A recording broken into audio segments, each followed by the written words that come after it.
Tout s'est joué en moins d'une minute. 47 secondes exactement suffisantes pour faire basculer durablement la mécanique du pouvoir en France. Marine Le Pen venait d'achever ce qu'elle croyait être un piège imparable minutieusement préparé pour écraser Sébastien Lecornu. Face à elle, le Premier ministre fraîchement nommé à peine quadragénaire était observé avec ce rictus assuré presque condescendant qu'elle arborait lorsqu'elle se savait en position de force. Elle s'attendait à l'effondrement. À ce moment précis où l'adversaire détourne le regard, hésite, se perd dans ses phrases et finit par laisser échapper une justification confuse sous les yeux de l'hémicycle tout entier. Et puis Sébastien Lecornu s'est levé lentement et a dit quelque chose qui a littéralement paralysé toute la... Tout s'est joué en moins d'une minute. 47 secondes exactement suffisantes pour faire basculer durablement la mécanique du pouvoir en France. Marine Le Pen venait d'achever ce qu'elle croyait être un piège imparable minutieusement préparé pour écraser Sébastien Lecornu. Face à elle, le Premier ministre fraîchement nommé à peine quadragénaire était observé avec ce rictus assuré presque condescendant qu'elle arborait lorsqu'elle se savait en position de force. Elle s'attendait à l'effondrement. À ce moment précis où l'adversaire détourne le regard, hésite, se perd dans ses phrases et finit par laisser échapper une justification confuse sous les yeux de l'hémicycle tout entier. Et puis Sébastien Lecornu s'est levé lentement et a dit quelque chose qui a littéralement paralysé toute l'Assemblée nationale dans un silence de mort. Ce n'était pas un simple échange de mots entre adversaires politiques comme il y en a quotidiennement. Ce n'était pas une joute verbale comme il y en a des dizaines chaque semaine au Palais Bourbon.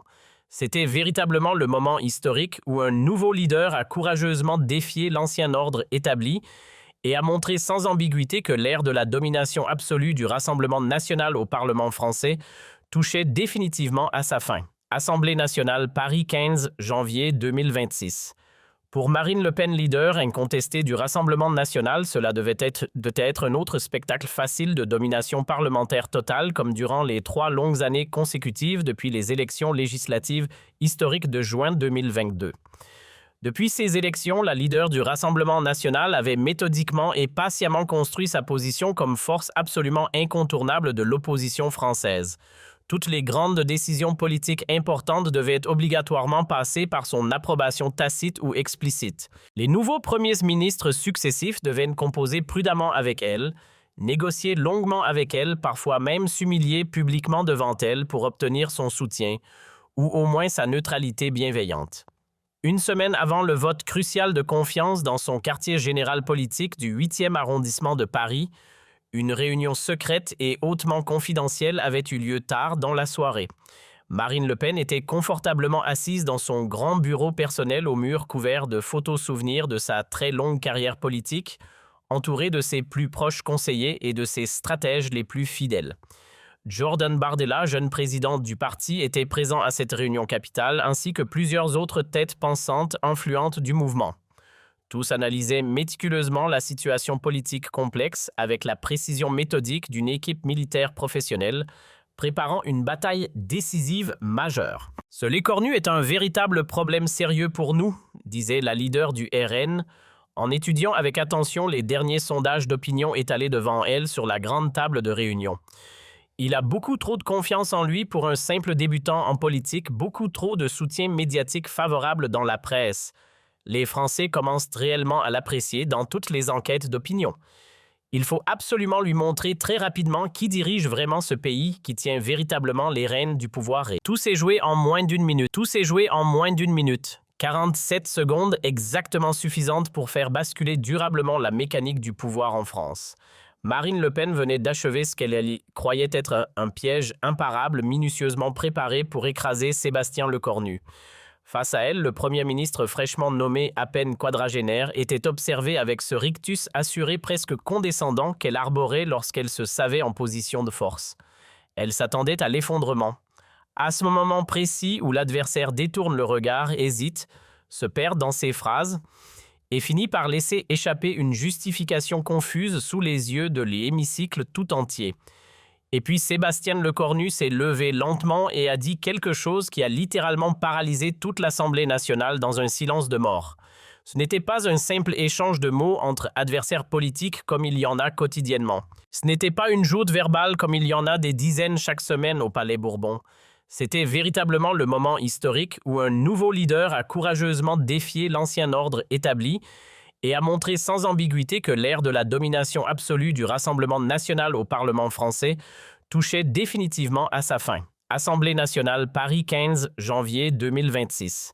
Pour Marine Le Pen, leader incontestée du Rassemblement national, cela devait être un autre spectacle facile de domination parlementaire totale, comme durant les 3 longues années consécutives depuis les élections législatives historiques de juin 2022. Depuis ces élections, la leader du Rassemblement national avait méthodiquement et patiemment construit sa position comme force absolument incontournable de l'opposition française. Toutes les grandes décisions politiques importantes devaient obligatoirement passer par son approbation tacite ou explicite. Les nouveaux premiers ministres successifs devaient composer prudemment avec elle, négocier longuement avec elle, parfois même s'humilier publiquement devant elle pour obtenir son soutien, ou au moins sa neutralité bienveillante. Une semaine avant le vote crucial de confiance dans son quartier général politique du 8e arrondissement de Paris, une réunion secrète et hautement confidentielle avait eu lieu tard dans la soirée. Marine Le Pen était confortablement assise dans son grand bureau personnel au mur couvert de photos souvenirs de sa très longue carrière politique, entourée de ses plus proches conseillers et de ses stratèges les plus fidèles. Jordan Bardella, jeune président du parti, était présent à cette réunion capitale, ainsi que plusieurs autres têtes pensantes influentes du mouvement. Tous analysaient méticuleusement la situation politique complexe avec la précision méthodique d'une équipe militaire professionnelle, préparant une bataille décisive majeure. « Ce lait cornu est un véritable problème sérieux pour nous », disait la leader du RN, en étudiant avec attention les derniers sondages d'opinion étalés devant elle sur la grande table de réunion. Il a beaucoup trop de confiance en lui pour un simple débutant en politique, beaucoup trop de soutien médiatique favorable dans la presse. Les Français commencent réellement à l'apprécier dans toutes les enquêtes d'opinion. Il faut absolument lui montrer très rapidement qui dirige vraiment ce pays, qui tient véritablement les rênes du pouvoir réel. Le plan stratégique élaboré méticuleusement cette nuit-là était relativement simple dans son concept mais redoutablement efficace dans son exécution. Prévu lors du vote parlementaire de confiance sur le budget 2026, il s'agissait de montrer publiquement au nouveau Premier ministre sa véritable place dans l'échiquier politique français extrêmement complexe. Marine devait utiliser intelligemment toute son expérience parlementaire durement accumulée au fil des années, tous ses contacts internationaux soigneusement cultivés avec patience et toute son autorité politique, solidement construite au fil des décennies pour dominer complètement ce novice, de seulement 39 ans, tout juste sorti du ministère de la Défense où il s'occupait principalement de commandes d'armement et de relations internationales. L'objectif était de l'humilier publiquement, méthodiquement, sans pitié devant toutes les caméras de télévision nationale, et ainsi rappeler très fermement à tout le monde politique parisien que sans l'accord explicite, ou au minimum tacite du Rassemblement national, aucun gouvernement ne pouvait vraiment gouverner durablement et efficacement en France. Il est en politique depuis quelques mois seulement, expliquait patiemment Marine Le Pen à ses lieutenants fidèles avec un sourire confiant en l'air. Moi, je suis député à l'Assemblée nationale française depuis des années. Je connais absolument chaque règlement par cœur, chaque procédure, dans les moindres détails, chaque point faible de ces vieilles institutions. Il va très rapidement comprendre qui commande réellement ici dans cette enceinte. La leader du RN était absolument sûre de son succès imminent et total. Pendant des années, tous les premiers ministres français sans exception étaient devenus négocier discrètement avec elle bien avant les grands votes importants. Ils cherchaient systématiquement sa bénédiction politique et reconnaissaient implicitement sa puissance parlementaire considérable. Édouard Philippe avait dû composer très prudemment avec elle sur plusieurs dossiers sensibles. Jean Castex avait activement cherché des compromis tactiques acceptables. Elisabeth Borne avait courageusement tenté de l'ignorer complètement et avait échoué lamentablement. Très rapidement, Gabriel Attal avait finalement fini par céder sur plusieurs dossiers politiques importants. Tous, absolument tous, sans exception, avaient joué selon les règles non écrites mais parfaitement établies par le Rassemblement national au fil des longues années. Mais Marine Le Pen a commis une erreur d'appréciation monumentale, une grave erreur de calcul stratégique qui allait lui coûter très cher politiquement. Elle n'a absolument pas compris que Sébastien Lecornu n'était pas du tout comme les premiers ministres précédents qu'elle avait connus et dominés. Le nouveau chef du gouvernement français avait passé tous les derniers mois depuis sa nomination surprise en septembre a observé très minutieusement la stratégie parlementaire complexe du RN, avec une inquiétude croissante, mais aussi avec l'œil analytique extrêmement aiguisé d'un stratège militaire chevronné, formé aux tactiques les plus sophistiquées. Il voyait avec une clarté presque troublante comment Marine Le Pen tentait systématiquement de dicter unilatéralement les conditions aux autres groupes parlementaires, comment elle utilisait très habilement son expérience et son poids politique pour étouffer méthodiquement toutes les initiatives des autres leaders. Il observait aussi comment elle traitait arrogamment l'Assemblée nationale comme son domaine réservé exclusif, son terrain de jeu personnel où elle imposait autoritairement ses propres règles.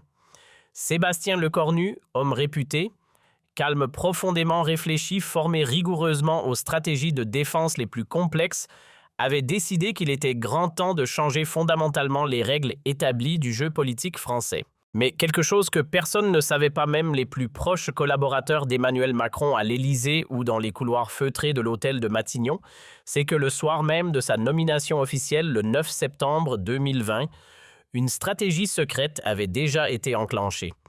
Ni son cabinet officiel nommé le lendemain, ni les traditionnels conseillers de l'Élysée qui auraient immédiatement rapporté chaque mot prononcé au président Macron n'étaient au courant.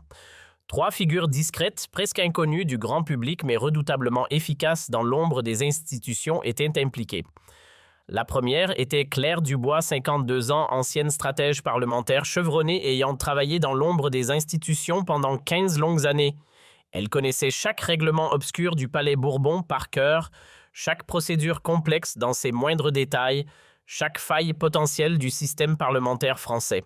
« Monsieur le Premier ministre », avait-elle dit ce soir-là en ouvrant un épais dossier soigneusement préparé, Marine Le Pen a un point faible majeur qu'elle ne soupçonne même pas. Elle pense que la force parlementaire brute, le nombre de députés et l'expérience des débats suffisent pour dominer durablement, mais elle oublie que les règles institutionnelles peuvent être intelligemment retournées contre ceux qui croient les maîtriser.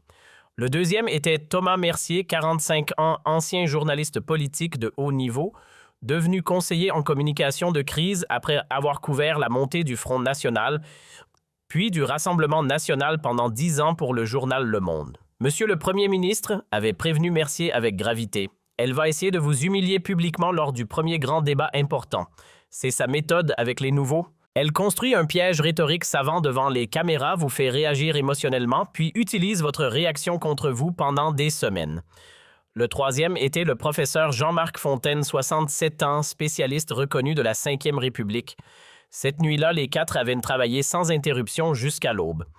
À 6 heures du matin, quand Claire Dubois avait suggéré une stratégie audacieuse, le Cornu avait souri. C'est risqué. Si ça échoue, ma carrière est terminée. Et si ça réussit, avait demandé Mercier. Alors Le Pen comprendra qu'elle n'est plus la seule à savoir jouer ce jeu. Le 15 janvier 2026, à l'Assemblée nationale, dans l'hémicycle bondé, le vote allait commencer. Marine Le Pen était apparue avec toute sa garde rapprochée. Elle était confiante. À 15h30, la session a commencé. Le Pen a demandé la parole en premier. Elle est montée à la tribune. « Mesdames et messieurs, les députés, a-t-elle commencé ? Je suis heureuse que nous puissions discuter de l'avenir de notre pays. » Son regard s'est arrêté sur le Cornu. La France traverse une période difficile, inflation, chômage, insécurité. Et voilà que Macron nous envoie un nouveau Premier ministre, jeune inexpérimenté sorti de la défense. Le message était clair, le Cornu n'était pas légitime. Monsieur le Cornu a passé 2 ans à acheter des avions, mais gouverner la France, ce n'est pas commander des rafales, c'est comprendre les souffrances du peuple. Marine a continué construisant son piège. Ce budget que vous présentez, c'est un budget de technocrates fait à Bercy par des énarques qui n'ont jamais mis les pieds dans une usine qui ferme dans un hôpital qui manque de personnel. Les députés RN applaudissaient à chaque phrase. Et vous savez ce qui manque dans ce budget, la France, les Français, la priorité nationale. Puis elle est passée aux attaques personnelles. Monsieur le Premier ministre, vous êtes un homme loyal envers Macron. Mais la loyauté envers un homme ne doit pas se transformer en trahison envers un pays. La salle a retenu son souffle.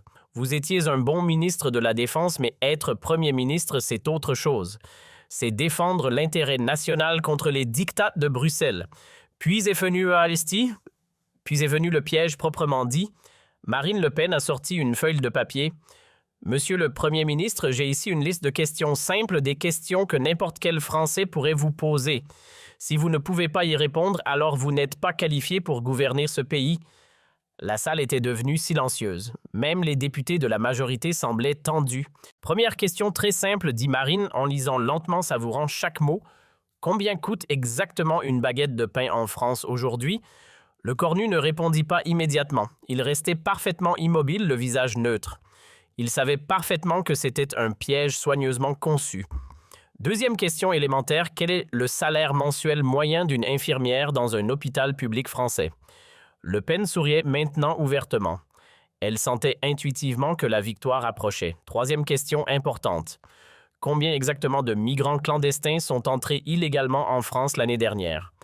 Les questions continuaient impitoyablement, méthodiquement, chacune étant précisément conçue pour démontrer publiquement que le cornu était complètement déconnecté de la réalité française quotidienne. Quatrième question, combien de nos agriculteurs ont fait faillite à cause des normes européennes en 2025? Cinquième question, quel est le taux de chômage réel dans les quartiers sensibles? Marine terminait chaque question en regardant le cornu avec un mélange de défi et de mépris. Vous voyez parfaitement, mesdames et messieurs les députés, dit-elle en s'adressant maintenant à toute l'Assemblée avec une gestuelle théâtrale. Notre nouveau Premier ministre ne peut manifestement pas répondre à ces questions absolument basiques parce qu'il ne connaît tout simplement pas la France réelle, celle qui souffre quotidiennement. Il connaît parfaitement les bureaux confortables de Matignon, les salons luxueux de l'Élysée, les cocktails mondains de l'OTAN à Bruxelles. Mais la France qui souffre, la France qui travaille, la France qui résiste, il ne la connaît absolument pas.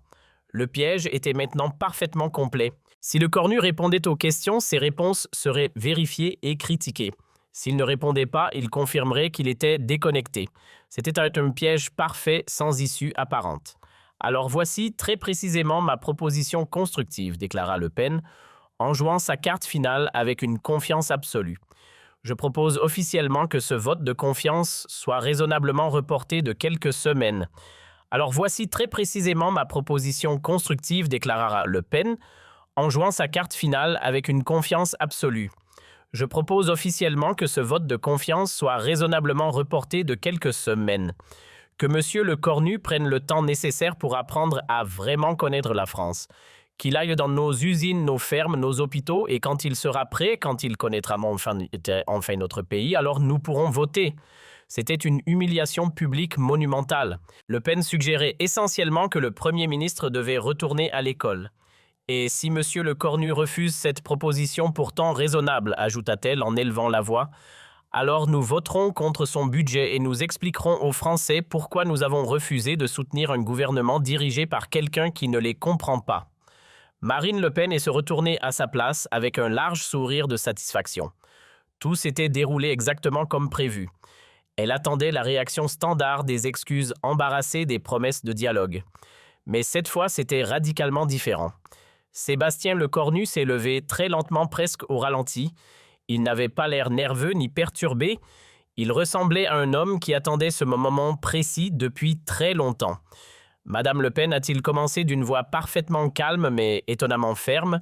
Merci pour cette présentation intéressante. Dans son ton, il y avait quelque chose qui fit que Le Pen se tendit instinctivement. Le Cornu s'est approché du micro et a regardé Marine droit dans les yeux. Madame Le Pen, merci de me rappeler votre longue carrière politique. En effet, vous êtes à l'Assemblée depuis 7 ans d'expérience parlementaire. Mais permettez-moi de vous rappeler quelques faits objectifs. En 7 ans, combien de lois avez-vous fait voter? Je vais vous le dire, 3. 3 petites lois mineures. 7 ans, 3 lois. Le chiffre était brutal. Combien de vos amendements ont été adoptés? 267 amendements déposés, 0 ont été adoptés. Marine essayait de l'interrompre. Vous parlez d'expérience. L'expérience se mesure en résultats et vos résultats sont décevants. Plusieurs députés s'agitaient. Vous avez été élu député du Pas-de-Calais. Combien de fois y êtes-vous allé l'année dernière? 12 fois. 1 fois par mois. Félicitations. Le sarcasme était mordant. Vous me demandez le prix d'une baguette. Permettez-moi de vous poser une question. Quand avez-vous acheté une baguette pour la dernière fois? Quand êtes-vous allé dans une boulangerie sans caméra? Le Pen était pâle. Vous me parlez de déconnexion. Vous vivez dans 200 mètres carrés dans le 16e arrondissement. Vous voyagez en première classe. Vous mangez dans les meilleurs restaurants et vous me parlez de déconnexion. Chaque phrase était un coup. Regardons votre agenda de 2025. Combien de départements avez-vous visité? 23 sur 100. Moi, 167 départements en 2 ans. La comparaison était dévastatrice. Vous parlez des agriculteurs. Combien de temps avez-vous passé dans une exploitation en 2025, 0 jours? Moi, 12 jours dans différentes fermes. Vous mentionnez les infirmières. Savez-vous que votre parti a voté contre la révalorisation de leur salaire? Les députés RN avaient arrêté d'applaudir et maintenant parlons de votre proposition. Vous suggérez que je prenne quelques semaines pour apprendre. Voici ma réponse: non. Le mot résonnait avec puissance. Non, parce que pendant que vous jouez vos petits jeux, il y a des Français qui attendent des solutions, des hôpitaux qui manquent de personnel, des écoles qui ont besoin de rénovation. Non, parce que je ne suis pas là pour le spectacle, je suis là pour gouverner. Le contraste était frappant. Ce budget représente des mois de travail, des centaines d'heures de consultation. Et vous savez ce qu'il contient: des augmentations pour les infirmières, des aides pour les agriculteurs, des investissements dans la sécurité. Chaque élément contredisait Le Pen, mais vous n'en avez pas parlé parce que reconnaître que ce gouvernement fait des choses positives ne colle pas avec votre narratif. Alors vous mentez. Les accusations étaient graves. Alors voici ce qui va se passer. Ce vote aura lieu pas dans 3 semaines. Aujourd'hui. Maintenant, la détermination était palpable.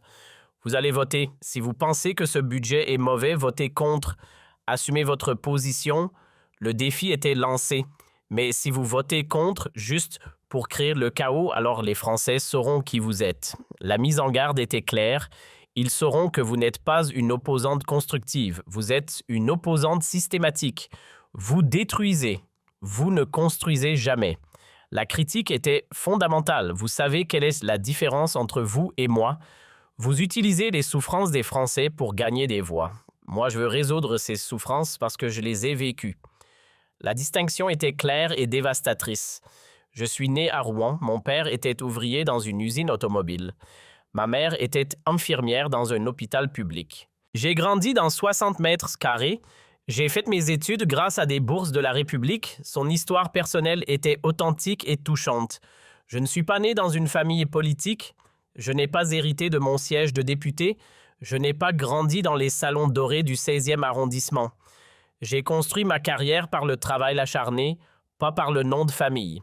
Le contraste avec le clan Le Pen était brut. Puis c'est venu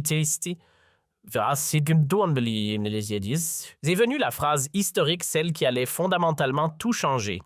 Le cornu s'est arrêté complètement, a pris une profonde inspiration, à regarder Marine Le Pen droit dans les yeux, a cligné des yeux une seule fois et a prononcé lentement les mots qui ont littéralement paralysé toute l'Assemblée nationale.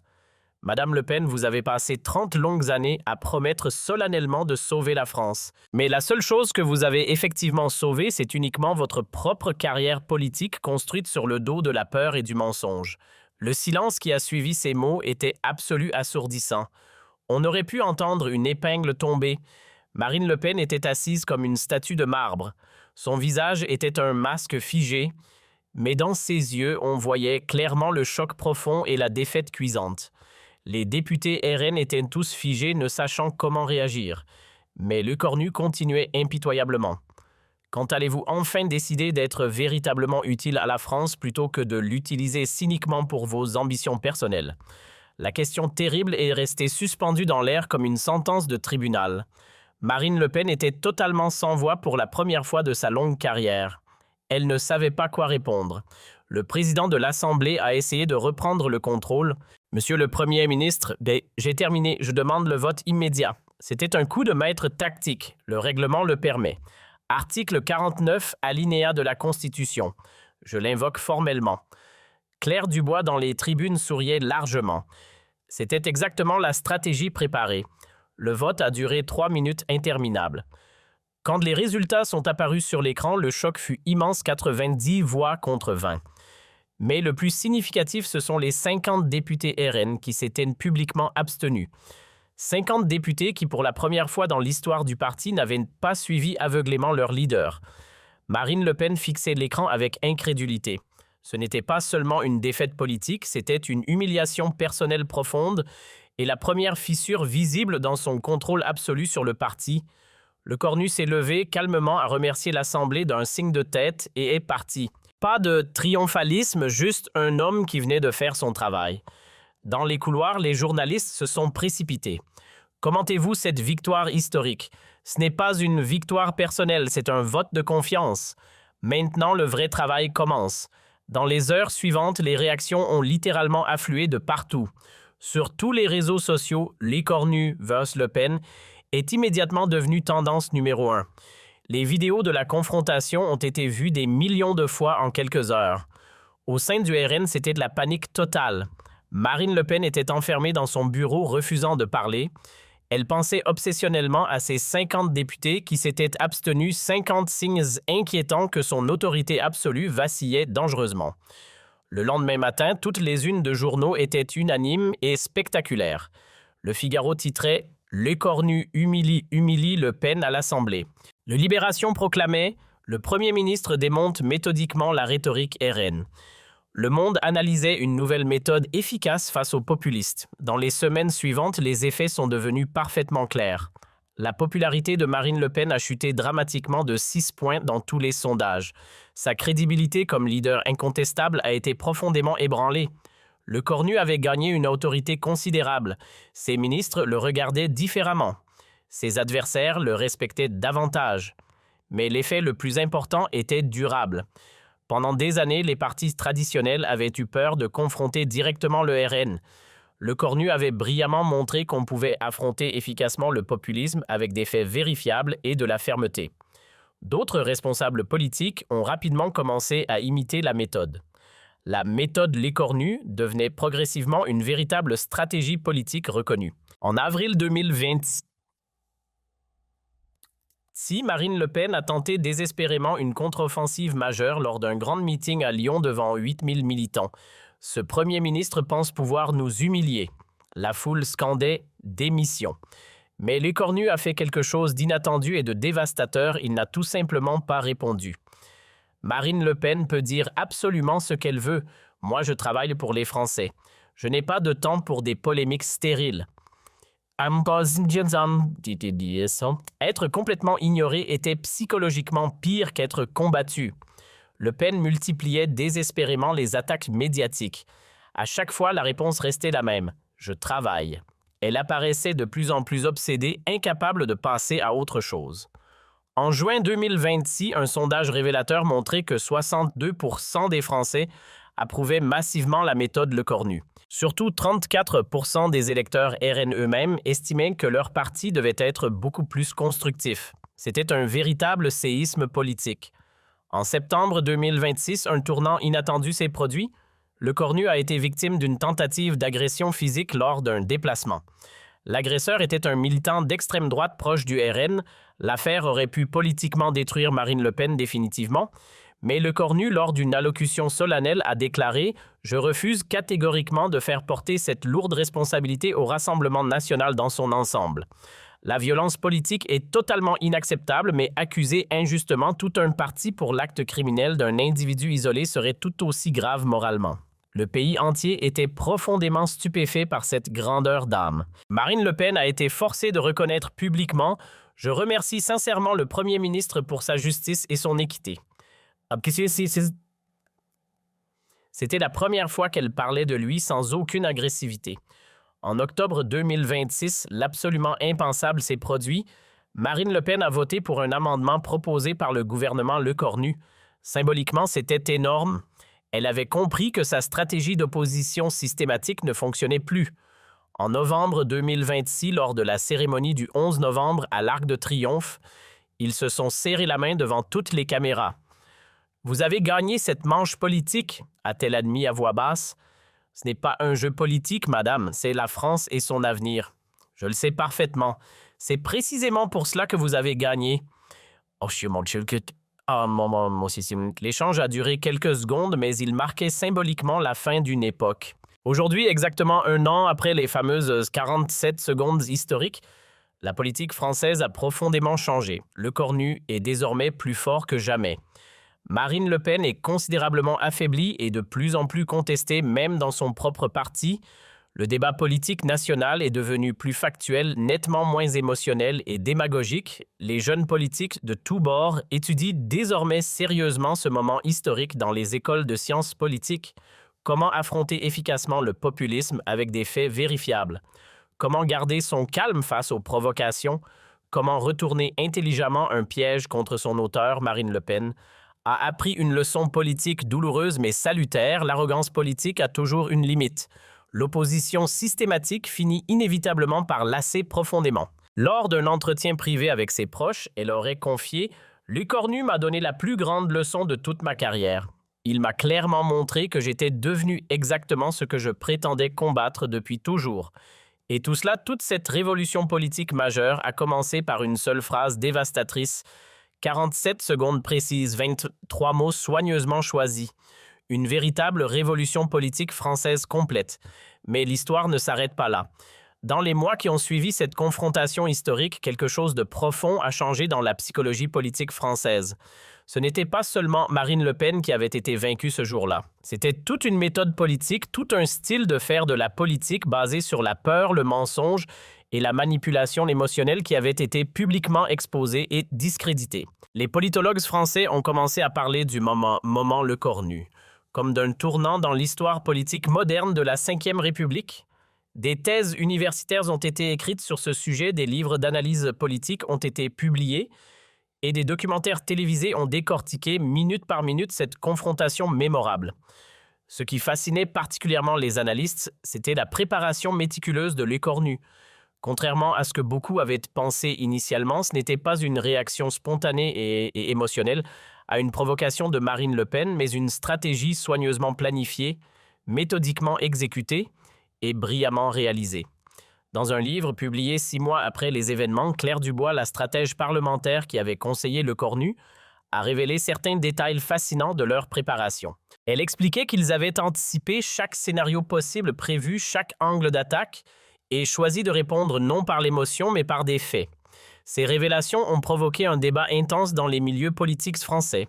Certains ont accusé Le Cornu de manipulation et de cynisme politique, tandis que d'autres ont salué son professionnalisme et son efficacité. Toutefois, personne ne pouvait nier les résultats concrets obtenus. La popularité du gouvernement Le Cornu n'a cessé de croître après cette confrontation. Les réformes proposées, qui auraient normalement rencontré une opposition féroce, passaient désormais plus facilement au Parlement et même certains députés RN commençaient à voter occasionnellement avec le gouvernement sur des sujets précis. De son côté, Marine Le Pen a traversé une période extrêmement difficile après cette défaite publique. Pendant plusieurs semaines, elle a presque disparu de la scène médiatique et ses rares interventions étaient prudentes, mesurées, très éloignées de son style habituel agressif et provocateur.